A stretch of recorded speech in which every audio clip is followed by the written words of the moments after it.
दोस्तों, आज मुझे अटल बिहारी वाजपेयी जी की लिखी हुई कविता की वो पंक्तियां याद आती हैं जिनमें उन्होंने लिखा था कि भारत कोई जमीन का टुकड़ा नहीं, एक जीता जागता राष्ट्र पुरुष है। ये वंदन की धरती है, ये अभिनंदन की धरती है, ये अर्पण की भूमि है, ये तर्पण की भूमि है। इसकी नदी नदी हमारे लिए गंगा है, इसका कंकड़ कंकड़ हमारे लिए शंकर है। हम जिएंगे तो इस भारत के लिए और मरेंगे तो इस भारत के लिए। और मरने के बाद भी गंगा जल में बहती हुई हमारी अस्थियों को अगर कोई कान लगाकर सुनेगा तो एक ही आवाज आएगी, भारत माता की जय, भारत माता की जय। आज इन्हीं शब्दों के साथ मैं कार्यक्रम की शुरुआत करती हूं। स्वागत है आप सभी का आपके अपने कार्यक्रम अलबेलो राजस्थान में। स्वीकार कीजिए प्रज्ञा का नमस्कार। नमस्कार, मैं हूं राजेश जांगिड। आज के इस अलबेलो राजस्थान कार्यक्रम में आपका बहुत बहुत स्वागत करता हूं, अभिनंदन करता हूं। प्रज्ञा, आपकी राष्ट्रभक्ति की बातें सुनकर मुझे भी हमारे राष्ट्र कवि मैथिली शरण गुप्त जी की चंद लाइनें याद आ गई जी। जो भरा नहीं है भावों से, जो भरा नहीं है भावों से, जिसमें बहती रसधार नहीं, वो हृदय नहीं वो पत्थर है जिसमें स्वदेश का प्यार नहीं। साथियों, जिस इंसान के मन में देश के लिए प्रेम होता है वो सच्चा देशभक्त होता है। इसलिए आज के इस युग में हमें अपने देश से, अपनी मातृभूमि से प्यार करना चाहिए। और प्रज्ञा, मैं देशभक्ति की बातें इसलिए कर रहा हूं क्योंकि आज जो हमारे खास मेहमान हैं वो हैं भारत माता की वीर सपूत, भारतीय पुलिस सेवा के वरिष्ठ अधिकारी और राजस्थान में एडीजीपी से रिटायर हुए, सेवानिवृत्त हुए अमृत कलश जी। सर, आपका इस कार्यक्रम में बहुत बहुत स्वागत है। बहुत बहुत धन्यवाद सभी को। तो राजेश जी, आज हमारे साथ अमृत कलश जी है जी। तो बहुत सी हम बातें करेंगे। देशभक्ति का जज्बा हम में जाग रहा है क्योंकि सर के 30 से 35 साल का अनुभव रहा है पुलिस सेवा का, तो बहुत सारी हम बातें करेंगे। आप कुछ पूछना चाह रहे हैं? जी सर, मैं ये कह रहा हूँ कि जब बच्चा पढ़ता है तो उसका एक सपना होता है। कोई डॉक्टर बनना चाहता है, कोई इंजीनियर बनना चाहता है और कोई पुलिस सेवा या मिलिट्री में जाना चाहता है। आप जब पढ़ाई कर रहे थे तो आपके मन में क्या सपना था कि आप बड़े होकर क्या बनेंगे? देखिए, शुरू से ही मुझे यूनिफॉर्म के लिए बहुत ज़्यादा आकर्षण था जी, बहुत ज़्यादा। एंड चूँकि मैं जुड़वा भाई, हमसे 2 मिनट बड़े थे। अच्छा। और वो उनका चयन ऑलरेडी हो चुका था भारतीय प्रशासनिक सेवा में। मेरी मदर, जिनको हम लोग बहुत प्यार करते थे, उनकी दिली इच्छा थी कि दूसरा बेटा पुलिस में जाए। वो मुझे यूनिफॉर्म में देखना चाहती थी। और भगवान की असीम कृपा, उनका आशीर्वाद रहा कि जो उनका सपना था और मेरा भी सपना वही था, वो उसको मैंने पा लिया। सो एक जज्बा था, एक था कि देश के लिए कुछ करूँगा, हमसे जो बन सकता है। जब तक सेवा करूँगा पुलिस का, पूरे तन मन धन से करूँगा। और प्रज्ञा, इससे अच्छा हो भी क्या सकता है? जो उन्होंने सपना देखा, इनके माताजी ने देखा, वो सपना इन्होंने पूरा करके भी दिखाया। और यूनिफॉर्म की ताकत तो पूरे देश ने देख ली है, विदेशों ने भी देख ली। हमारी भारतीय जो यूनिफॉर्म है उसकी कितनी ताकत है। सर, पुलिस सेवा की हम बात कर रहे हैं। पुलिस सेवा के लिए किस तरह की तैयारी करनी होती है? अगर आपकी हम बात करें तो किस तरह की आपने तैयारी करी, किस तरह के एग्जाम्स आपने फाइट किए? और जब एग्जाम फाइट कर रहे थे उस टाइम क्या मनोदशा थी, क्या मनोस्थिति थी कि क्या सिलेक्शन होगा? क्योंकि बड़े भाई ऑलरेडी आपके पुलिस सेवा में जा चुके थे। किस तरह की आपने तैयारी करी? देखिए, आपको मैं एक बात बताता हूँ जी। सिविल सेवा जो है इसको कंडक्ट करता है यूपीएससी जी। और यूपीएससी का फुल फॉर्म है यूनियन पब्लिक सर्विस कमीशन जी। जिसको जब हम लोग तैयारी करते हैं तो दिमाग में ये रखते हैं कि ये अनप्रेडिक्टेबल पब्लिक सर्विस कमीशन है जी, जिसमें आप यू आर नेवर श्योर। बिल्कुल। आप टॉपर भी हैं तो कोई गारंटी नहीं कि आपका हो ही जाएगा। आप एवरेज हैं, आपका हो भी सकता है। जिसको कहते हैं ना, jack of all trades master of none. So कोई ज़रूरी नहीं है कि बहुत तेज बच्चा इस सर्विस में निकल जाए। अब हमने कई देखा है कि लड़का एवरेज रहा है बट उसका ज्ञान का जो कैनवास था उसने इतना बड़ा कर लिया था। और वही इस एग्जामिनेशन की खूबसूरती है। वो आपको ठोक बजाकर चारों तरफ से देखते हैं कि आप किस तरह से। कोई जरूरी नहीं कि आप फिजिक्स के बहुत अच्छे स्टूडेंट हैं, आप बड़े अच्छे प्रोफेसर बन सकते हैं। बिल्कुल। लेकिन फिजिक्स का एक एवरेज प्लस B+ कैटेगरी का लड़का जिसका जनरल नॉलेज और जो भी हो रहा है, गतिविधियां हो रही है, ही इज फुली अवेयर। वैसे लड़के के चांसेस बहुत होते हैं। अच्छा। तो शुरू से ही आपका एक फोकस रहता है कि अगर आपको यूपीएससी में जाना है, सिविल सर्विसेज क्लियर करना है, तो आपको इन बातों पर ध्यान देना पड़ेगा। आप एकाग्र होकर हर चीज़ों को बहुत बढ़िया, आपका ऑब्जर्वेशन पावर होना चाहिए, आपका मेमोरी बहुत ठीक ठाक होना चाहिए, और कॉम्प्रिहेंशन, जो सवाल पूछे जाते हैं उसको समझना। एक होता है जनरल, बहुत अच्छा आप इंग्लिश बोल सकते हैं, लेकिन आप जब लिखने बैठते हैं और जो सवाल पूछा जा रहा है आप कितने उससे क्लोज जा रहे हैं, यही फर्क कर देता है एक तेज स्टूडेंट को और एक फोकस्ड स्टूडेंट को। सो फोकस तो शुरू से ही। अब हमारे दोनों भाइयों के केस में ये था कि हमारे पेरेंट्स दोनों यूनिवर्सिटी में थे, तो एक पढ़ाई का एक एटमॉस्फेयर घर में ऑलरेडी था, और शिक्षक के जो बच्चे होते हैं वो उसको इतना उसके दिमाग में भर दिया जाता है कि बेटा तुमको इस लाइन में जाना है, तो वो तैयारी आपको वो उस हिसाब से तैयार करते हैं। बिल्कुल। तो उनका एक गाइडेंस भी रहता है और एटमॉस्फेयर भी रहता है। तो इसका लाभ निश्चित रूप से एक शिक्षक के बच्चों को मिलता है, और यही हम लोग को समझाया गया कि अल्टीमेटली तुमको सर्विस करना है, क्योंकि किसी बिजनेस फैमिली से तो थे नहीं। बिल्कुल। तो ये जब कहा गया कि सर्विस करना है, तो why not the top services in the country. बिल्कुल। So get prepared for that. और उसी हिसाब से हम दोनों भाई चले आगे। शुरू से ही सब्जेक्ट का चुनाव करना, मैं फिजिक्स का स्टूडेंट रहा, आपको सच्चाई बता रहा हूँ, लेकिन मुझे लगा कि सिविल सर्विसेज में मैं फिजिक्स में बहुत अच्छा नहीं कर पाऊंगा। अच्छा। मैं अपना मेरा एक सेल्फ असेसमेंट हुआ कि मैं उस लायक नहीं हूँ कि फिजिक्स से मैं क्रैक कर दूँ यूपीएससी को, क्योंकि you are pitted against the best. IIT का भी बच्चा है, आपसे तेज था, तभी उसका आईआईटी में हुआ। सो मैंने सोचा कि नहीं, मुझे सब्जेक्ट बदलना पड़ेगा, अगर इस एग्जाम में आना है तो सब्जेक्ट चेंज करो। तो मैंने बिल्कुल सब्जेक्ट बदल लिया, एंथ्रोपोलॉजी ले लिया एंड बुद्धिज्म ले लिया, Pali literature, and I did very well. वाह। 1 साल का मैंने प्रिपरेशन, ये यज्ञ है बेसिकली, मैं बताऊं, ये जो परीक्षा है आप 1 साल का यज्ञ करते हो, और जब आपको लगता है कि आपने ठीक ठाक प्रिपरेशन कर लिया और उस लायक आप उस लेवल पर आ गए हो, देन यू शुड अपीयर। आखिर तो कोई हाड़ मांस का पुतला ही है ना, वही करता है। इस चीज़ को दिमाग में रखना चाहिए कि आप अपने को समझो, मैं उस लायक हो चुका हूँ, थोड़ा सा उसमें फाइन ट्यूनिंग करने की ज़रूरत है, देन यू गेट थ्रू। जैसे प्रज्ञा सर ने बताया कि ज्ञान होने के साथ साथ में ये जरूरी है कि उस ज्ञान को आप किस प्रकार से एकाग्र मन से उस एग्जाम में आप उसको सामने लेके आते हैं। ट्रू। सर ये बताइए कि जो ये आईपीएस की जो ट्रेनिंग होती है वो कैसी होती है और कहाँ पर होती है? आईपीएस की training national police academy, Sardar Vallabh भाई नेशनल पुलिस एकेडमी हैदराबाद में है। तो आप जब फाउंडेशनल कोर्स मसूरी में, जिसमें अलग अलग सर्विसेज के लोग आते हैं, भारतीय विदेश सेवा, भारतीय प्रशासनिक सेवा, भारतीय पुलिस सेवा, इनकम टैक्स, कस्टम्स, रेलवेज, जो इम्पोर्टेंट सर्विसेज हैं, इनकी ट्रेनिंग, शुरुआती ट्रेनिंग जिसको फाउंडेशनल कोर्स कहते हैं, वो मसूरी में Lal Bahadur Shastri national academy of administration, LBSNAA जिसको कहते हैं, वहाँ पे होती है। वो बेसिकली वो आईएएस का ट्रेनिंग सेंटर है, बट 3.5 महीने के लिए इन सर्विसेज के लोग भी वहाँ जाते हैं, और it's a combined foundational course. वहाँ पे आप जब कोर्स कंप्लीट कर लेते हैं तो फिर अलग अलग ट्रेनिंग सेंटर्स में सर्विस के हिसाब से आपको भेजा जाता है। आईएएस वाले वहीं रह जाते हैं, आईपीएस वाले सरदार वल्लभ भाई नेशनल पुलिस एकेडमी हैदराबाद जाते हैं, भारतीय विदेश सेवा के जो हैं प्रोबेशनर्स वो दिल्ली में हैं, उनका सुषमा स्वराज एकेडमी, वहाँ जाते हैं। इनकम टैक्स के national academy of direct taxes Nagpur, आपके कस्टम्स के वो जाते हैं वडोदरा। इस तरह से वहाँ से वो प्रोफेशनल ट्रेनिंग के लिए अपने अपने ट्रेनिंग सेंटर एकेडमीज में जाते हैं। सो फिर वो ट्रेनिंग जो है वो बिल्कुल प्रोफेशनल ट्रेनिंग है।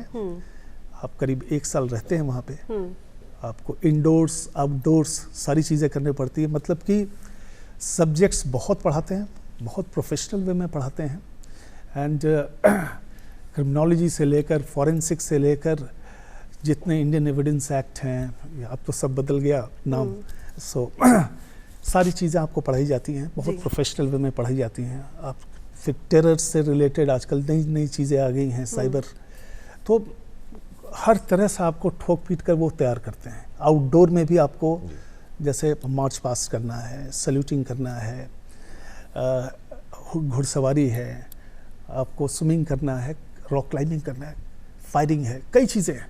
सो वो प्रोफेशनल ट्रेनिंग हैदराबाद में एकेडमी में दी जाती है। जी सर, और भी बात करेंगे, आपकी ट्रेनिंग से रिलेटेड किस्से भी सुनेंगे।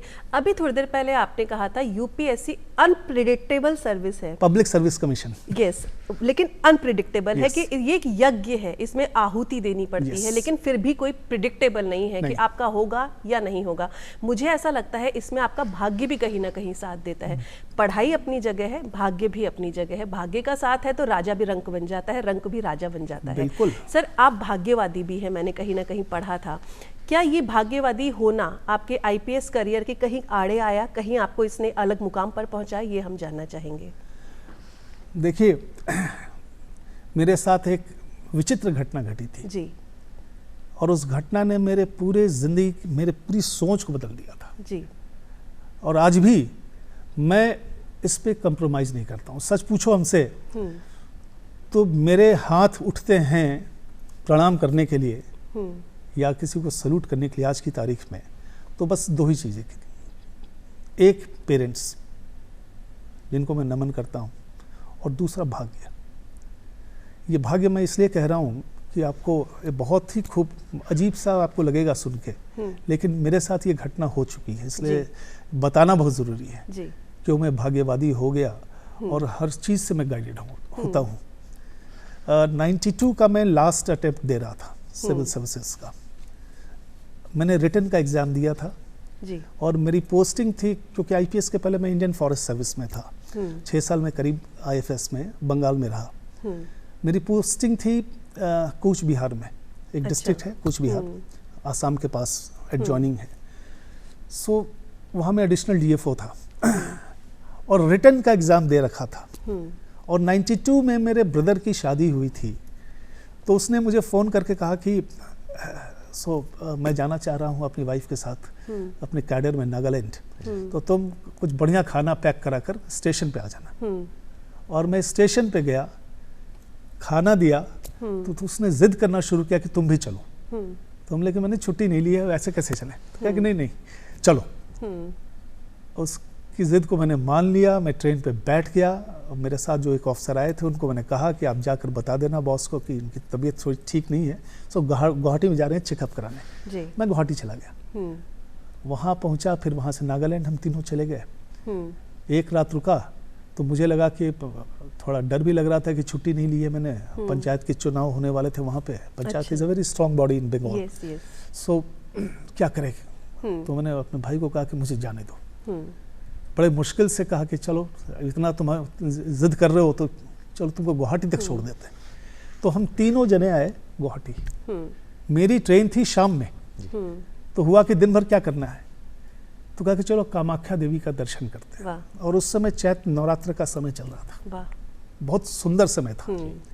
तो हम तीनों गए, दर्शन किए। दर्शन करने के बाद बाहर, मंदिर के बाहर एक चबूतरे पर तीनों जने बैठे हुए थे। मेरे सामने एक बाबा बैठे हुए थे, बिल्कुल काला वस्त्र भभूत लगाए हुए। उनके सामने 50-60 लोग बैठे हुए थे। तो उन्होंने मुझे बुलाया, बच्चा इधर आ, अब यहाँ माइंड करो, ना मेरे भाई को बुला रहे हैं ना मेरी भाभी को बुला रहे हैं, मेरी तरफ इशारा करके कहा कि इधर आओ। मैं गया, पैर छुआ। तो ऐसे ही देखकर बोलते हैं, क्या तुमने कोई परीक्षा दी है क्या? जी बाबा। उंगली उठाकर कहा, अस्त्र शस्त्र की नौकरी, जयपुर, जोधपुर, उदयपुर की तरफ। वाह, क्या बात है। मैं तो सन्न कि अभी तो रिजल्ट भी नहीं अभी आया। तो रिजल्ट भी नहीं आया है। एक और प्रेडिक्शन कि तुम्हारी शादी एक जलसे में होगी। अच्छा। तो मैं समझा नहीं इसका मतलब जलसा क्या मीन कर रहे हैं, मैं समझा नहीं। और एक और प्रेडिक्शन क्या कि नौकरी के उपरांत भी नौकरी। मैं सुनकर पैर छूकर वापस आया, शाम की ट्रेन पकड़ा, वापस कूच बिहार आया। एंड 1 सप्ताह के अंदर रिजल्ट आया, उसमें मेरा रिटन में हो गया। फिर मैं इंटरव्यू की तैयारी के लिए दिल्ली चला गया। इंटरव्यू ठीक ही ठाक रहा, करके आया वापस। फाइनल रिजल्ट्स जब आए, you are never sure, as I said, unpredictable exam. I was selected for the IPS. Cadre allotment Rajasthan, मैंने शुरुआत ही की उदयपुर से, फिर जोधपुर, ये सारा किया मैंने। जो जो उन्होंने कहा था अस्त्र शस्त्र की नौकरी जयपुर, जोधपुर, उदयपुर की तरफ, ये सारी चीज़ें मेरे साथ हुई। भविष्यवाणी बिल्कुल सही साबित हुई। करेक्ट। उसके बाद जलसा वर्ड मेरे दिमाग में खटक रहा था। तो मसूरी में सारे सर्विसेज के लोग थे, वहीं पे हमारी मुलाकात होती है, क्या बात और वहीं पे शादी होती जी। है। जलसा का मतलब ये मीन कर रहे थे कि हर सर्विसेज के लोग जहाँ इकट्ठा होते हैं, एक गैदरिंग होती है, उसको जलसा कह रहे थे। तो बिल्कुल सही। 31 दिसंबर को मैं रिटायर किया 2023 को, और 1 जनवरी को एक इंडिया की नंबर 1 प्राइवेट सिक्योरिटी एजेंसी है SIS, उसमें मैं राजस्थान को आज हेड कर रहा हूँ। क्या बात तो है। सारी बातें बिल्कुल सटीक सही, जैसे वो पढ़ रहे थे किसी चीज को। कहने का मतलब यह है कि भाग्य से बढ़कर कुछ नहीं होता, जिसको प्रारब्ध कहते हैं। प्रारब्ध, बिल्कुल। डेस्टिनी, ये डेस्टिनी गाइड करती। कई लोग हमसे क्वेश्चन करते हैं कि इतने भाग्यवादी हो तो फिर कर्म क्यों करते हो? हम भी कर्म भी वही डेस्टिनी करा रहा है। आप इस बात को समझो। कोई जरूरी नहीं कि 24 में 20 घंटा पढ़ के आप IAS क्रैक कर दो। हो सकता है कोई 3 घंटा पढ़ के क्रैक कर बिल्कुल। तो ये डेस्टिनी है। अपन यहाँ कितने देर बैठे हुए हैं, ये भी भाग्य में क्या लिखा बातें है, करनी बिल्कुल। है, कैसे सवाल आप पूछोगे, क्या मैं उत्तर दूंगा, ये सब वेरी नाइसली डिफाइंड। इसलिए कहते भी हैं समय से पहले और भाग्य से अधिक कुछ नहीं मिलने बिल्कुल वाला। सही, बिल्कुल जी। सही। अभी आपने जिक्र किया कि आपकी बेटर हाफ आपको उस जलसे में मिली थी जो मसूरी में आपकी ट्रेनिंग का हिस्सा था। जी। सर, इस किस्से के बारे में हमें बताइए, किस तरह से ट्रेनिंग के दौरान आपको आपकी बेटर हाफ मिली, किस तरह से आपने उनको प्रपोज किया या शादी के लिए मनाया? ये पूरा किस्सा बहुत, मुझे भी बहुत अच्छा लग रहा है कि सुनने में मना है बहुत क्या, मैं तो interesting कहूंगा होगा। कि ये डेस्टिनी थी। जी। घूम फिर कर उसी पे आना था। जी। इतनी लड़कियां थी वहां पे। अच्छा सेटल किए तो कई जगह से प्रपोजल्स भी चलते रहते हैं, लेकिन जिससे होना था मिल गई, उसी से हुआ, सब कुछ हो गया। सो हमें तो लगता है ना कि हम लोग जस्ट एक पॉन है, जिसको कहाँ कौन चाल वो चलने वाला ऊपर वाला बैठा हुआ, आपका प्रारब्ध जो है वो वैसे ही आप चलोगे। वैसे आपके दिमाग में सोच आएगी, सर्कमस्टेंसेस बनेंगे, बिल्कुल। सिचुएशंस बनेंगे, एंड अल्टीमेटली जो पाना है आप पालोगे, और नहीं पाना है तो लाख चोट करते हो और नहीं मिलेगा। सर, तो आपने जैसे बताया कि आपका ड्रीम था कि आपको पुलिस सेवा में जाना है। जब ट्रेनिंग के बाद में आपने पहली बार वर्दी पहनी तो आपको कैसा फील आया और आपके घर वालों की क्या प्रतिक्रिया थी इसको लेकर? It was like dream come true. बिल्कुल। उससे खूबसूरत लम्हा पल मैंने उसके बाद नहीं देखा। जिस समय आपकी इच्छा पूरी हुई, आप उस यूनिफॉर्म को डॉन कर रहे हो जिसके लिए आपने इतना समय पीछे निकाला, इतना स्ट्रगल कई चीज़ों को आपने के साथ आपने कंप्रोमाइज किया, कितनी होली निकल गई, कितनी दिवाली निकल गई, आपको पता ही नहीं चला। सो बड़ा ही वो भावुक क्षण था, और सेंस ऑफ अकॉम्प्लिशमेंट जिसको कहते हैं ना, क्या hit the ball, hit the target, वो फीलिंग्स थी। क्योंकि बच्चे के सपने के साथ में माँ बाप के सपने भी जुड़े रहते हैं। जी बिल्कुल। सर, जब भी कोई जीवन में पहली बार कोई काम करते हैं, उसकी खूबसूरती, उसकी अनुभूति, उसकी फीलिंग अलग होती है। पहली बार आपने वर्दी पहनी, वो अलग फीलिंग्स थी। पहली बार बतौर IPS आपने जहां ज्वाइनिंग करी, वो फीलिंग भी बहुत अलग होगी, क्योंकि उस कुर्सी पर आप बैठे थे, आपके सामने आपके जूनियर्स थे जो आपको सल्यूट कर रहे थे। हो सकता है उम्र में आपसे बड़े हों, लेकिन फिर भी आपके जूनियर्स थे। सर, वो फीलिंग कैसी थी? बतौर IPS पहली पोस्टिंग आपकी कहाँ रही? क्या आपने वहाँ नवाचार किए? मैं ट्रेनिंग करने के बाद, हैदराबाद ट्रेनिंग एकेडमी के बाद, मेरी posting as a probationer under training जी उदयपुर में हुई। उदयपुर के बारे में बहुत सुन रखा था, इसके पहले जाने का मौका नहीं मिला था, लेकिन उदयपुर में मैं इस कैपेसिटी में जाऊंगा ये कभी नहीं सोचा था। तो आप ट्रेनिंग के दौरान आपको थाना के साथ अटैच किया जाता है। तो मुझे जो थाना अलॉट किया गया, अम्बा माता थाना, उसमें मैं करीब 3.5 महीने उसका इंचार्ज रहा, और उस दौरान मैंने बड़े नज़दीक से एक्टिव पुलिसिंग को देखा कि थानेदार क्या करता है, किस तरह से उसका कमांड एंड कंट्रोल उसके एरिया में होता है, किस तरह से वो क्राइम के बारे में सोचता है। ये पुलिस में एक चीज़ मैंने देखा कि there is a very thin line between a criminal and a police officer. सोच की बात कर रहा हूँ, बल्कि आपको क्रिमिनल से ज़्यादा डीप होकर उससे आगे बढ़ के सोचना पड़ता है। जी बिल्कुल बिल्कुल। सो आप एक रिफाइंड क्रिमिनल की तरह रहोगे, सोचोगे, आपकी सोच वैसी होगी तो आप बड़े अच्छे पुलिस ऑफिसर बनोगे। ये चीज़ मैंने चाहते के साथ देखा, और उन्होंने कहा कि मुझे इस चीज़ को सीखना है और आगे बढ़ाना है, और अपने जूनियर्स भी आएंगे उनको ये बताना है कि देखो क्रिमिनल भी तो एक आदमी है ना, उसकी एक सोच एक प्रकार की है, कैसे उसको चोरी करना है या मर्डर करना है या कोई हीनस क्राइम करना है, वो क्या सोच रहा है उसके दिमाग में। तो उसके दिमाग से आपको बेहतर, क्योंकि आप ज़्यादा पढ़े लिखे हो, आपके पास जो एक्सपीरियंस है एज ए गुड स्टूडेंट चीज़ों को समझने का, वो आपकी परख बहुत ज़्यादा है, आप समझ सकते हो, डीप में जा सकते हो। तो इन चीज़ों को जब हम लोग अप्लाई करना शुरू किए कि उनसे 10 कदम आगे सोचेंगे, वो क्राइम किया, अब क्राइम को खोलना वो ज़्यादा इम्पोर्टेंट है।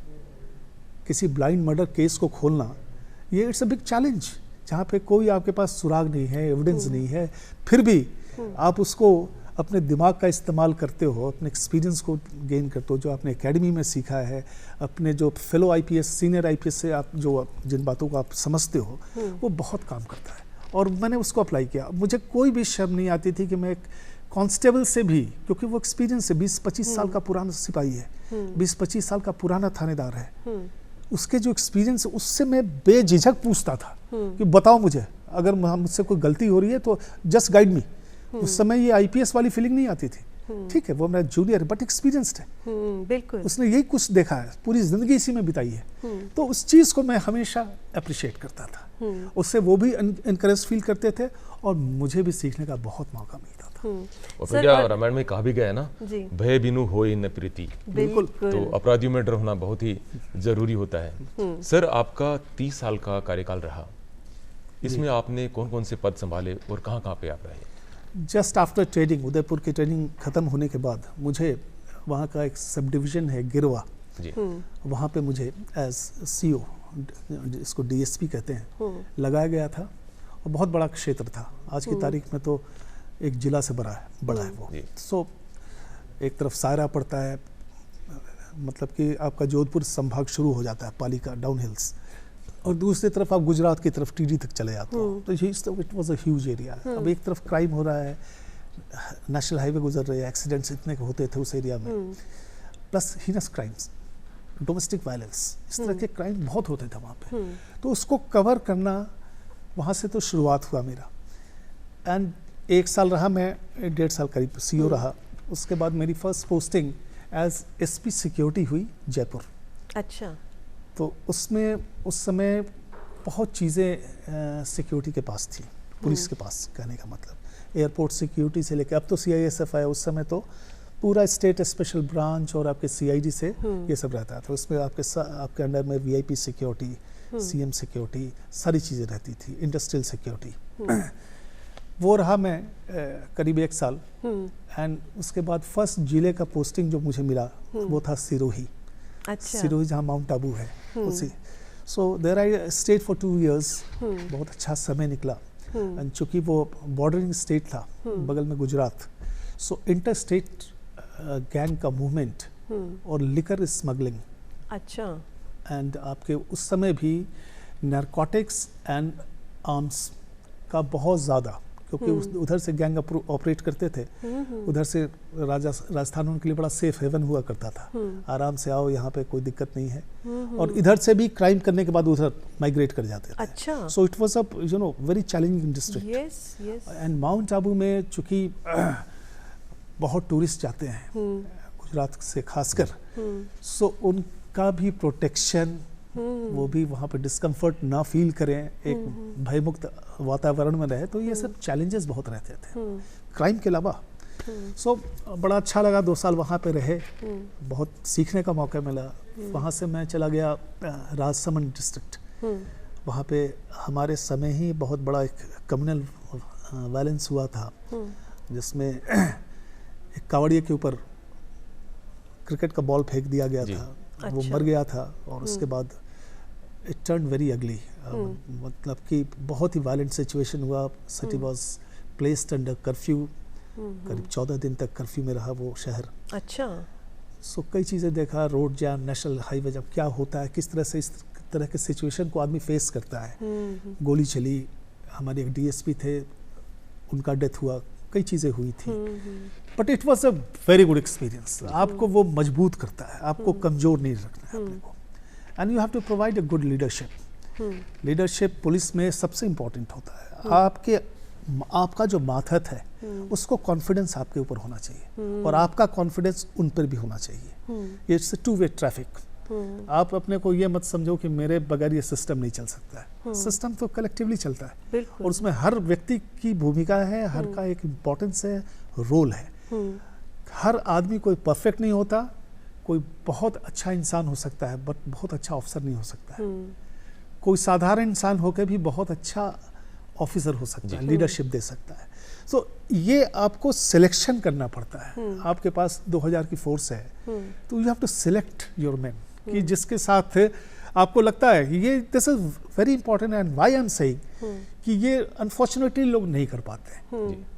तो ये सिलेक्शन की अपना टीम बनाना, उनके साथ काम करना और एक पेज पे रखकर काम करना, दैट्स वेरी इंपॉर्टेंट। और एक अच्छे अधिकारी की सर यही क्वालिटीज होती हैं कि अपने सहकर्मियों के साथ या अपने अधीनस्थों के साथ किस तरह व्यवहार करता है।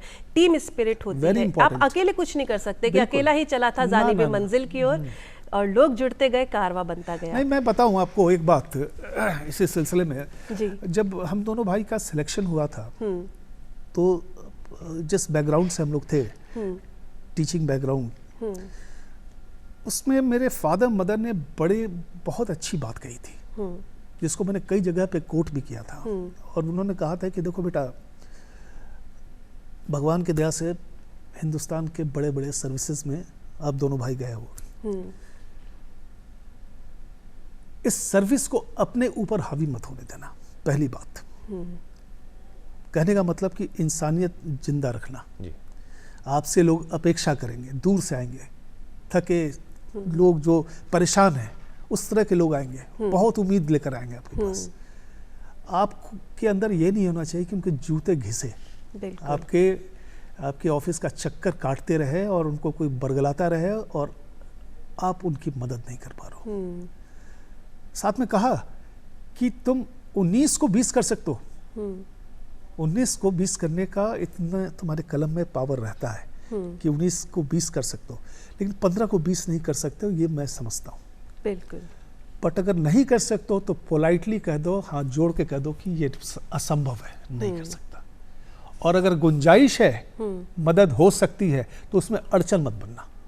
एज ए फैसिलिटेटर उसकी मदद करो, तब तो तुम जीते हैं इस युद्ध को, नहीं तो परास्त होकर लौटोगे।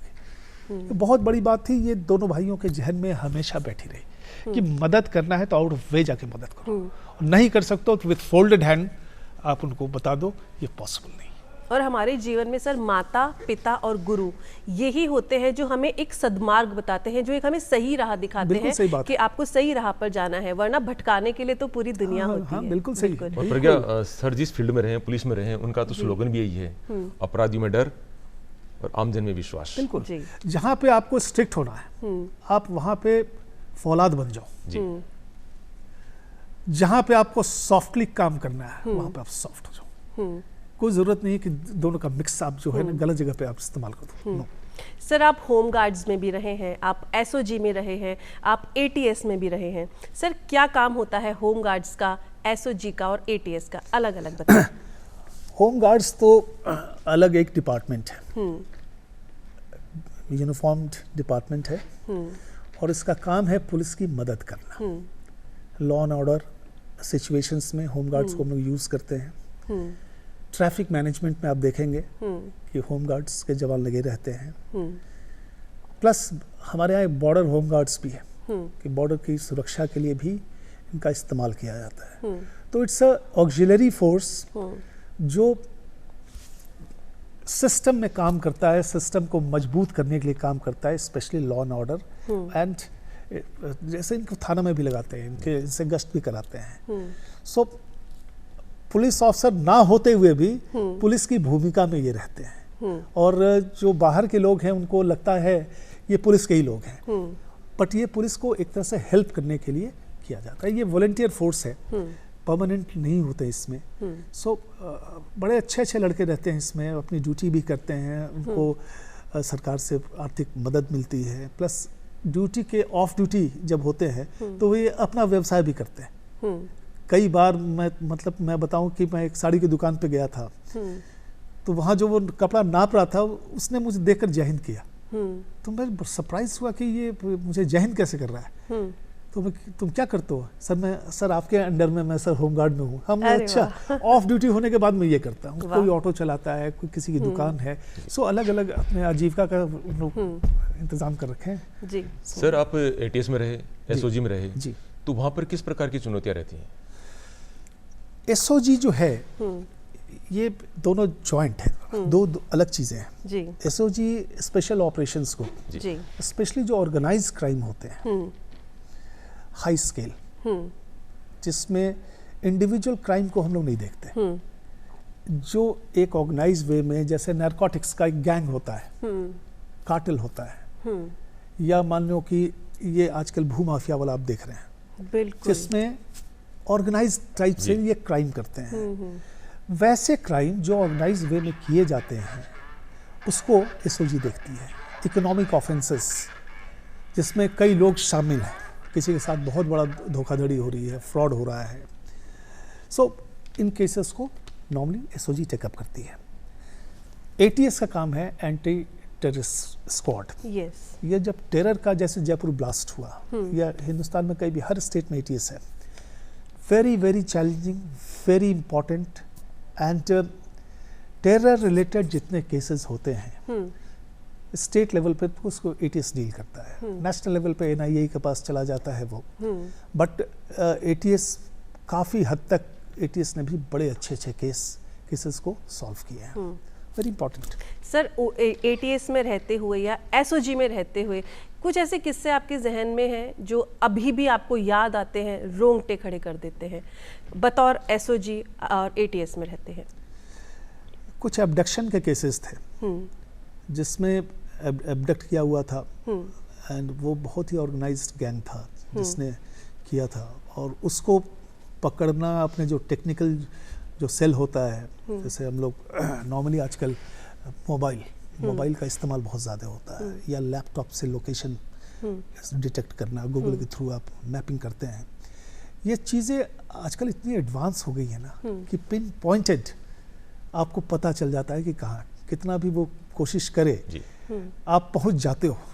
सो हालांकि वही जैसे मैंने पहले कहा, क्रिमिनल साहब से 10 कदम आगे चलने की कोशिश करते हैं, किसी दूसरे का मोबाइल यूज़ करना, हैक करना, कई तरह की चीज़ें। आप साइबर अपराध देखो ना किस तरह के होते हैं। उस लेवल पे अभी पुलिस को जाने में थोड़ा वक्त लगेगा, क्योंकि ये जो अपराधी हैं दे आर वेरी प्रोफेशनल्स। ये जो टेरर का काम कर रहे हैं या इस तरह का बिग फ्रॉड्स कर रहे हैं, ये सब टेक्नो सेवी लोग हैं। इनको मालूम है कंप्यूटर को कैसे ऑपरेट करना है, कैसे आपको डॉज करना है, क्या करना है, उनको शुरू से ही तैयार किया जाता है। हमारे यहाँ पुलिस में अब तो खैर वो स्तर काफ़ी ठीक ठाक हो गया है, लेकिन एक ज़माना था कि पता ही नहीं था कि इसका इन्वेस्टिगेशन कैसे होता है। बिल्कुल, we were so ill equipped, कुछ नहीं पता। अब तो आपको साइबर लैब्स मिल जाएंगे, आपको ट्रेन मैन पावर मिल जाएगा, आउटसोर्स करके आप लोग बुला लेते हैं, वो आपको हेल्प करते हैं। तो चैलेंजेस तो बहुत रहते हैं, बहुत खुल के बहुत चीज़ों को मैं नहीं बोल सकता। बिल्कुल, बिल्कुल। सर, एक बात मैं आपसे पूछना चाहूँगा जी। आजकल ओटीटी पे बहुत सारी वेब सीरीज आती हैं और उनमें इतना क्राइम दिखाया जाता है, वो कितना वास्तविक है या फिर काफ़ी हद तक है जी? जो आखिर होता है तभी तो उस चीज़ को बनाता है, ठीक है। It's not a figment of imagination. जब कोई घटना होती है, क्राइम होता है और उस पर कोई सीरियल बनता है, तो उसके पीछे एक बैकग्राउंड रहता है, उसी पे उसको बिल्डअप करता है। काफ़ी हद तक सही रहता है, मेरा मानना तो यही। सो उसी फील्ड में अपने को और भी सुपीरियर होने की आवश्यकता है। कहने का मतलब कि जितना आप गेन करोगे, जितना आपको टेक्निकल नॉलेज होगा इस फील्ड का, वो हमेशा हेल्प करेगा, क्योंकि you are pitted against one of the best criminal minds. इस चीज़ को हमेशा ध्यान रखना है, बिल्कुल, कि वो आप उससे आप अभी पीछे हो, उससे आपको आगे निकलना पड़ेगा। I'm talking about a level which is not equipped. Sub inspector, inspector, DSP का वो लेवल नहीं है कि वो उस तरह से चीज़ों को हैंडल कर ले। लेकिन अब आने लगा, अब समय आ गया है कि बहुत ही अच्छे लड़के आ रहे हैं, वेल क्वालिफाइड, एंड बचपन से ही मतलब मोबाइल से खेलने की आदत लगी हुई है, तो उनके लिए बहुत आसान हो गया चीज़ों को समझना। लैपटॉप पे बैठे रहते हैं, सो धीरे धीरे जिसको कहते हैं ना क्वालिटी इम्प्रूवमेंट, वो नज़र आने लगा। सर अभी आपने बताया कि जो एक क्रिमिनल होता है उसकी सोच पुलिस की सोच से भी 10 गुना आगे होती है और पुलिस को उसके आगे सोचना पड़ता है, तब आप उस क्राइम को कंट्रोल कर सकते हैं। सर ऐसे क्या रीजंस आपके अनुसार हो सकते हैं कि एक पढ़ा लिखा आदमी जो इतनी दूर की सोच रहा है लेकिन वो क्राइम कर रहा है, क्यों उसकी मानसिकता ऐसी है कि वो क्राइम में जा रहा है, क्यों नहीं वो एक अच्छी दिशा में सोच रहा है? देखो, money is the main factor मेरे हिसाब से। और मनी कैसा मनी? क्विक मनी, जिसमें आपको पसीना नहीं चुआ, मेहनत नहीं करनी हो, पसीना ना चुए, तो मनी, वो उस मनी के होड़ में लग गए लोग। कैसे उसको मल्टीप्लाई करना है, उसके लिए साम दंड भेद जो भी कहते हैं ना, सब ताक पे पैसा चाहिए। और पैसा इससे आसान कोई तरीका है नहीं कि आप जा रहे हैं मार्केट में, आपका चेन स्नैच किया, निकल गए, 2 लाख रुपए उसके पास आ गया। बिल्कुल। आपके बैंक से निकाल लिया, कुछ नहीं करना है उसको। थोड़ा टेक्निकल नॉलेज चाहिए, थोड़ा कनेवेंस चाहिए, विनोवर करना है किसी को, और आप मास्टर स्ट्रोक कर दे तो ठीक है ना। सो अल्टीमेटली ये पैसे से रिलेटेड ओवरनाइट रिच होने का की जो मानसिकता है ना, वही आ गई है। किस तरह से, और उसमें ना वो क्राइम देखेगा, उसका क्या इम्पैक्ट सोसाइटी पे पड़ रहा है, इससे उसको कोई मतलब नहीं है। उसको सिर्फ एंड सिर्फ पैसा चाहिए, विदाउट जिसको मेहनत, विदाउट पर्सपिरेशन, और आसानी से उसको मिल रहा है। उसको क्या करने की जरूरत है? क्यों 8 घंटा 10 घंटा 12 घंटा मजदूर की तरह नौकरी करेगा? तो सर कहीं ना कहीं मानसिकता सुधारने की जरूरत बहुत जरूरी है जी। बहुत जरूरी। सर जितना आपके बारे में मैं पढ़ रही थी, मुझे एक बात और समझ में आई कि आप 5 साल के लिए प्रधानमंत्री जी की सुरक्षा में भी थे, हमारे देश के मुखिया की सुरक्षा में आप जैसे लोग थे। तो सर कैसा रहा वो? क्योंकि मैं तो जब पढ़ रही थी तो भी गूज बम्स आ रहे थे, रोंगटे खड़े हो रहे थे। सर वो एक्सपीरियंस कैसा था? वो एक एक्सपीरियंस ही है जी। जब आप मंडेन पुलिसिंग से अलग होकर आप एक ऐसी जगह जाते हो जहाँ पे एरर की गुंजाइश ही नहीं है, 0 error organisation, totally professional, and आप सुरक्षा किसकी कर रहे हो? प्रधानमंत्री। आप उसके पीछे खड़े हो, और एक अजीब सी फीलिंग होती है, देश जिसके पीछे है और आप उसके पीछे हो, जिम्मेदारी बढ़ जाती है। सो आप सब कुछ भूल कर, जिसको कहते हैं ना बिल्कुल एकाग्र, आपके सामने कुछ नहीं आपको दिखेगा, वही आपका उस समय के लिए भगवान है, वही आपका प्रोटेक्टी है, जिसके लिए आप हर तरह से समर्पित हो। एसपी जी का कोई भी ऑफिसर, मैं तो बहुत ही डंके के चोट पे कहता हूँ, उससे ज़्यादा प्रोफेशनल मैंने नहीं देखा अपने करियर में, क्योंकि सुरक्षा का वो लेवल हाईएस्ट लेवल है, उसके बाद कुछ बचता नहीं है। आप देश में प्रधानमंत्री के साथ हो, देश में उनके साथ वेरियस पब्लिक मीटिंग्स में जाते हो, कई जगहों पे साथ साथ आप रहते हो, साथ में विदेशों में भी जाते हो, विदेश में रिस्पॉन्सिबिलिटी उस कंट्री की हो जाती है, लेकिन जो आपका इनर मोस्ट कॉर्डन होता है वो तो एसपीजी का ही रहता है। सो वहाँ भी आप किस तरह से अपने को ढालते हो, उनके साथ लैंग्वेज इश्यूज भी होते हैं, कई चीज़ें होती हैं जिसको हम लोग एडवांस सिक्योरिटी लाइजन करते हैं, उसमें कई चीज़ों को हम लोग ये कर लेते हैं, आपस में डिस्कस कर लेते हैं। सो बहुत ही बढ़िया एक्सपीरियंस रहा, एंड वो उसने मुझे मेरे पर्सनालिटी में एक चेंज कर लिया, चेंज लाया इनफैक्ट, सोचने में, चीज़ों को समझने में, कोई गलती ना हो जाए, कोई एरर ना हो जाए, हर चीज़ में परफेक्शन ढूंढने लगा मैं, परफेक्शन, हर चीज़ में परफेक्शन ढूंढने लगा। ये वहाँ का जिसको कहते हैं ना एक देन है, वहाँ जो भी काम करके आता है वो परफेक्शनिस्ट नेचर का रहता है। और सर ये जो 5 साल आपने प्रधानमंत्री जी की सुरक्षा में रहे आप, तो सर ये 5 साल एक लंबा कार्यकाल होता है। इस 5 साल में पहले तो ये पता तत्कालीन प्रधानमंत्री थे कौन जिनकी सुरक्षा में आप सुरक्षा गार्ड के रूप में थे, और क्या कोई ऐसा दिलचस्प किस्सा आपको याद आता है जो अभी भी खुश कर देता है? जैसे अभी मैं सिर्फ बोल रही हूँ, आपने जवाब नहीं दिया, लेकिन आपके चेहरे पर बहुत खूबसूरत मुस्कुराहट है। यस जी। बहुत पहले मैंने डिस्कशन के दौरान एक बात कही थी जी कि मैं जुड़वा भाई हूँ। तो मैं जब मेरे ब्रदर का कार्डर था नागालैंड और वो कलेक्टर थे दीमापुर, तो हिंदुस्तान के प्रधानमंत्री जिस समय मैं था एसपीजी में, वो थे वाजपेयी जी। अच्छा। तो वाजपेयी जी कोहिमा जा रहे थे, इंडियन प्राइम मिनिस्टर का फर्स्ट विजिट था नागालैंड कोहिमा, बट जो एयरफील्ड था वो दीमापुर में था जी। तो उन पीएम के रिसेप्शन के लिए पहले से लोग वहाँ तैयार रहते हैं।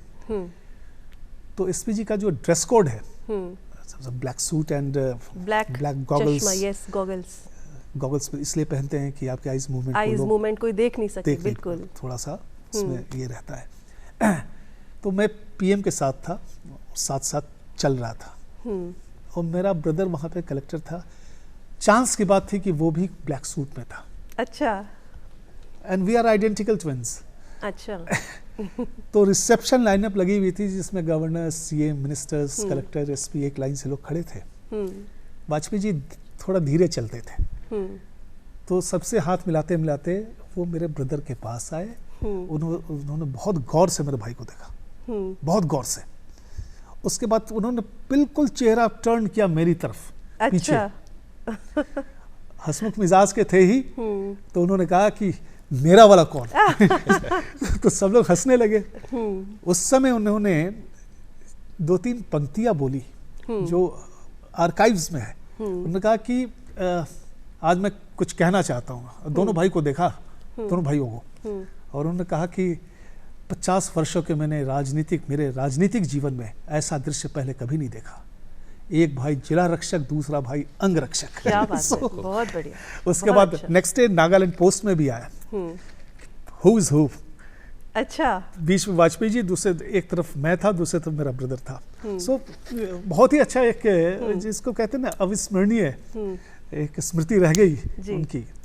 और एक बार एक फनी इंसिडेंट भी हुआ उदयपुर में। मैं उदयपुर का आईजी था और मेरे ब्रदर आए हुए थे जैसलमेर में इलेक्शन ड्यूटी में, he was election observer. Parents मेरे साथ उस समय उदयपुर में थे। तो इलेक्शन खत्म होने के बाद वो मेरे पास आया, पेरेंट्स से मिलने आया। तो मैंने कहा कि चलो आज इसको मैं आईजी ऑफिस ले चलता हूँ और अपनी कुर्सी पे इसको बिठाता हूँ। तैयार हो गया वो, हमने तुम बैठो, मैं सामने बैठूंगा और मैं बुलाता हूँ कुछ लोगों को चाय पे। तो डिविजनल कमिश्नर थे उस समय सुबोध अग्रवाल, कलेक्टर था पिंडेकर, एसपी महेश गोयल, इन सभी को मैंने चाय पे बुला लिया। जो आए, हेलो अमृत जी। अमृत की जगह तो ज्योति बैठा हुआ था। हेलो अमृत, अमृत चल रहा था। हमारे जितने एडिशनल एसपी जो भी आ रहे थे, फाइल लेकर सैल्यूट करके उसको जा रहे थे। कुछ देर बाद लगा कि यार वो वार्मथ की कमी है, बात करने के अंदाज में भी फर्क आ रहा है, कुछ देयर इज समथिंग रॉन्ग, कुछ ना कुछ। तब चोरी पकड़ी गई। दे कुड मेक आउट, कह रहे ये तो अमृत कलश की जगह ज्योति कलश बैठा हुआ है। तो हंगामा हो गया, बात नीचे तक चली गई मीडिया में। तो हम दोनों भाई नीचे उतर रहे थे ऑफिस से, तो कई मीडिया कर्मी जो थे पहले से खड़े थे, प्री पोजिशन थे, और उन्होंने क्लिक किया, बाइट लिया। मैं घर पहुंचा और फोन आता है सीएम रेसिडेंस से। उस समय वसुंधरा जी सीएम थी। वसुंधरा जी, हाँ, जी। तो उनका की बात करना चाहती। तो मैं, क्या हो गया भाई ऐसा? मैंने phone, hello Amrit, how are you? You guys are national disaster.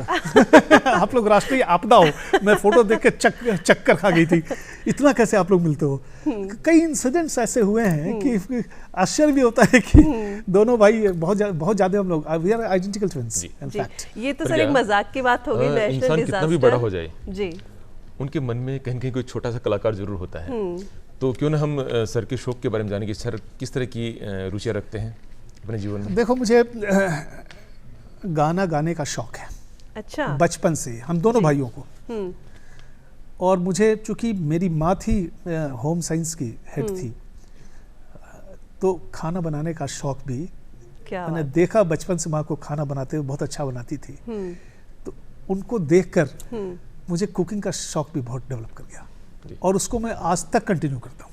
Sir cooking हम आपसे यहाँ नहीं करा सकते, लेकिन प्रोग्राम के बाद हम आपके घर जरूर, चलने वाले जरूर, हैं। most लेकिन welcome। आपने बात की आपको म्यूजिक का शौक है, आप गाना बहुत अच्छा गाते हो, मैंने आपको गाते हुए सुना भी है। तो इस मंच के माध्यम से जो आपको नहीं जानते कि बहुत अच्छे सिंगर भी हैं, तो एक खूबसूरत सा गाना उन लोगों के लिए, या आप जिसको डेडिकेट करना चाहते हैं उनके लिए। नहीं, मैं इस प्रोग्राम को डेडिकेट करूंगा। जी बिल्कुल बिल्कुल। मुझे मधुशाला बहुत पसंद है, जी हरिवंश राय बच्चन की जो उन्होंने लिख दिया, इट्स अ टाइमलेस क्रिएशन। हमेशा मैं कहता हूँ इसको रिपीट नहीं कर पाओगे। तो मधुशाला के 2 वर्जन हैं, एक है बहुत पेपी टाइप का और एक वर्जन है जो कि बिल्कुल मधुशाला का मतलब शराब से लोग समझते हैं। वो बिल्कुल एक शराबी की जिंदगी के ऊपर लिखा हुआ है और जन्म से लेकर मृत्यु और मृत्यु के उपरांत भी उसकी क्या इच्छा रहती है, कितना वो अपने को शराब से क्लोज महसूस करता था, उस पे लिखा हुआ। और जो फर्स्ट वर्जन है वो पेपी है, उसमें आपको म्यूजिक प्लस गाने के फॉर्म में आपको दिखेगा। और मधुशाला, मैं तो हमेशा कहता हूँ इस बात को कि मधुशाला का मतलब शराब नहीं है, ठीक है, एक मतलब उसका शराब भी है, लेकिन मधुशाला वो चीज़ है जिसको कहते हैं पैशन। पैशन, जी। आपका पैशन किस चीज़ के लिए है? अगर आपको पढ़ने का शौक है तो आपके लिए मधुशाला वही है। आपको खेलने का शौक है तो मधुशाला आपके लिए खेलना है। So Madhushala is nothing but it's a tremendous passion for something. तो हमेशा इसको मिसकंस्ट्रू करना कि ये शराब के बारे में लिखा हुआ है, वो ठीक है, वो एक पार्ट है, लेकिन इट्स अ फिलॉसफी। जी, ठीक है। तो उसकी 2-3 पंक्तियां मैं गाकर सुना देता हूँ। ऑल्दो जो फर्स्ट पोर्शन है उसकी शुरुआत बच्चन जी ने खुद की थी और बाद में टेक ओवर किया था मन्ना डे ने। तो मैं सेकंड पोर्शन जो है ना जी, उसको गा रहा हूँ। जी। छोटे से जीवन में कितना प्यार करूं, पी लूं हाला, छोटे से जीवन में कितना प्यार करूं, पी लूं हाला, आने के ही साथ जगत में, आने के ही साथ जगत में कहलाया जाने वाला, स्वागत के ही साथ विदा की, स्वागत के ही साथ विदा की, होती देखी तैयारी, बंद लगी होने, खुलते ही बंद लगी होने, खुलते ही मेरी जीवन मधुशाला, मेरी जीवन और अगर मधुशाला। इसको हम बहुत सोचें और बहुत समझे तो बहुत डीप मीनिंग, वेरी डीप, बहुत डीप मीनिंग निकलते हैं। वेलकम एंड डिपार्चर, बिल्कुल से शुरू करता है और इसकी जो लास्ट पंक्तियां चलती है वो तो डिपार्चर के बाद भी क्या होगा।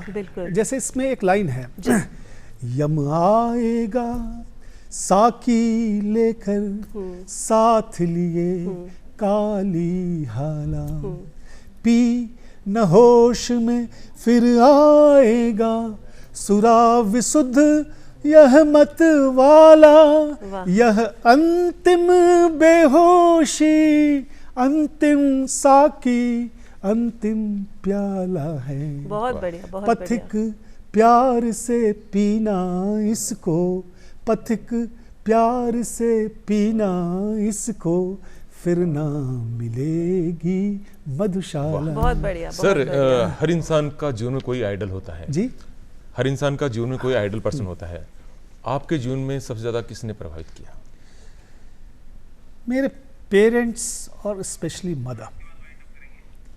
मदर एक गाइडिंग फोर्स रही शुरू से। फादर का भी बहुत बड़ा कंट्रीब्यूशन रहा, लेकिन पापा मेरे पद्मश्री थे, इंग्लिश के प्रोफेसर थे, हिंदी में लिखते थे। अच्छा। और पद्मश्री भी जो मिला उन्हें, वो एक उनकी कृति थी, एक किताब लिखी थी जिसमें it was a collection of poems, इसमें था कि किस चिड़िया का नाम है बचपन। उसका शीर्षक यही था, किस चिड़िया का नाम है बचपन। जी। और ऐसे बच्चे जो प्लेटफॉर्म पे ही पैदा होते हैं, प्लेटफॉर्म पे ही रहकर अपना जीवन बिताते हैं और प्लेटफॉर्म पे ही मर जाते हैं। उस पे बहुत ही मार्मिक लिखा था, ऐसे बच्चे जो किसी सेठ के चूसे हुए आम को चूस कर आम क्या होता है उसके बारे में उनको पता चलता है। ऐसे बच्चे जो जमीन पे बिखरे हुए गुलाल को अपने गाल पर लगाकर समझते कि होली क्या होती है। बहुत ही खूबसूरत लिखा था। और मुझे लगता है हमारे माता पिता और हर बच्चे के माता पिता ही उसके लिए आइडियल होते हैं। सर, समय की कुछ सीमाएं हैं, लेकिन एक आखिरी सवाल मैं आपसे यहाँ पूछना चाहूँगी, क्योंकि आने वाली 25 मई को यूपीएससी प्रीलिम्स के पेपर हैं। जो बच्चे यूपीएससी की तैयारी कर रहे हैं उनके लिए क्या संदेश देना चाहेंगे? किस तरह से वो तैयारी करें, और अगर फेलियर भी होता है तो किस तरह उस फेलियर से निकले?